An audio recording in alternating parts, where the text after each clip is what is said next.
यारिया सारिया. हा काय पसारा लावलायस तू? अगं पसारा नाही, गणपती बाप्पाची तयारी चालू आहे. पण आपल्याकडे कुठे गणपती येतो? अगं आपल्याकडे नाही, त्या जाधवांच्या घरी गणपती आहे ना, त्यांच्या गणपतीची तयारी चालू आहे, डेकोरेशनची. अरे पण त्यांच्या घरात मुलं आहेत ना.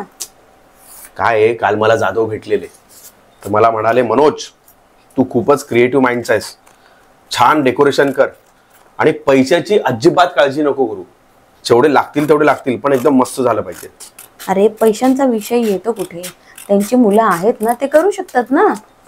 ते आहे ग, पैसा आहे, सण पण साजरा करायचा आहे, पण वेळ मात्र यांच्याकडे नाही. पण सुविधा पूर्वी कसं होतं बघ ना, सगळेजण आपण एकत्र यायचो, 2 महिन्यापासून मंडपामध्ये देखाव्याची तयारी व्हायची.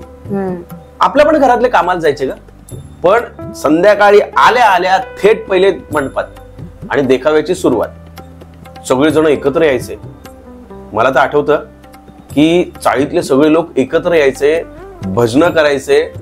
पण आता कुठेतरी भजनांची जागा त्या जुगाराने घेतली. सकाळी सकाळी आपण जर आरत्यांना जे बाहेर पडायचो ना, ते डायरेक्ट थेट सगळ्या एरियातल्या आरत्या करून यायचो. पण घरात 4 माणसं असली ना तरी आरत्यांना मात्र 1-2च दिसतात. कुठेतरी सणांची परिभाषा ना बदलत चालली आहे ग. एकोपा आणि एकात्मतेच्या नावाखाली सगळीकडे हा सण पर्सनल होत चाललाय. कुठेतरी भजनांची जागा जुगाराने घेतली. ही परिभाषा बदलायला हवी. आपण आनंदात जल्लोषात या गणपती बाप्पाला या बदलत्या वातावरणात आणतोय, पण त्याला यावंसं वाटतं का, याचा सुद्धा आपण विचार केला पाहिजे. याच्याकडे सुद्धा महत्व दिलं पाहिजे. बरोबर ना? बरोबर. आता तुझ्याशी काय बोलतोय, ते जाधव येतील बोंबलत, त्यांना ते डेकोरेशन पटकन करून हवंय. चल.